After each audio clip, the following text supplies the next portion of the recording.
Tip number 1 is to identify the beats in the script. Basically, you want to break it up into 3 moments: your beginning, your middle, and your end. Once you've broken it up like this, it makes it much easier to memorize. It helps you identify your blocking. It can help you create an emotional journey for the character and help you decide your objective for each of those smaller sections. So break it up into your beginning, your middle, and end, and that will give you a path to work through the next 4 tips. Tip number 2 is to start memorizing your lines as soon as you can. Read your lines over and over and over. Write your lines down. Repeat the process. Move around as you're memorizing your lines. Do something monotonous like throwing a ball in the air or doing the dishes.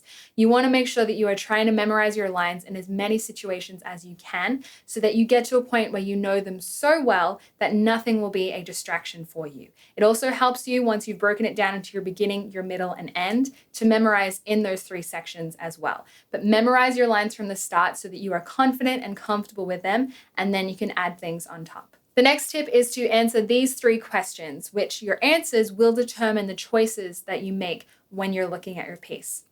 Who are you talking to? Where are you? And what are your immediate previous circumstances?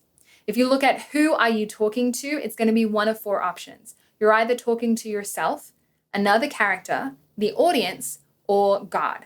Once you decide that, put that person in the room. You don't want to look directly in the eye of the people on the audition panel. You want to look slightly above them and keep your gaze directed over the top of them, talking to yourself, the other character, God, or the audience. So make that decision right from the start. Question 2 is, where are you? Are you outside in a loud environment where you need to speak up, or are you in a very small confined space where you want to keep your voice small?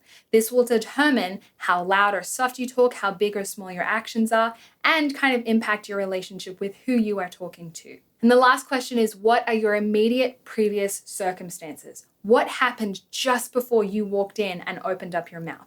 In terms of the script, not you yourself, because that will determine how you start the very beginning of your piece. Are you loud and outspoken? Are you coming in quiet and soft? Have you just come in from a rainstorm? Are you just about to leave and things were stressful?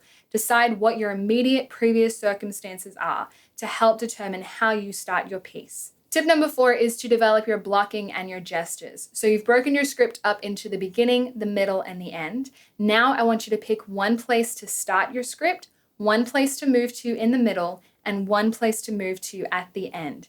And then for each of those movements, pick a gesture or a physical stance of how your character would inhabit that space. This will help you physicalize your character. This will help you express their emotions a little bit. And it'll also help develop the journey and the different objectives in each of those 3 sections.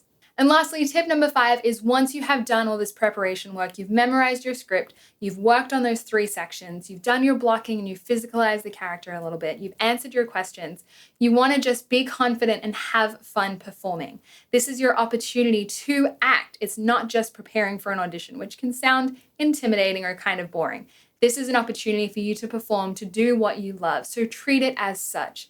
Go into the room, have fun, be confident in the decisions that you make, and have fun just exploring the character and telling the story in the moment.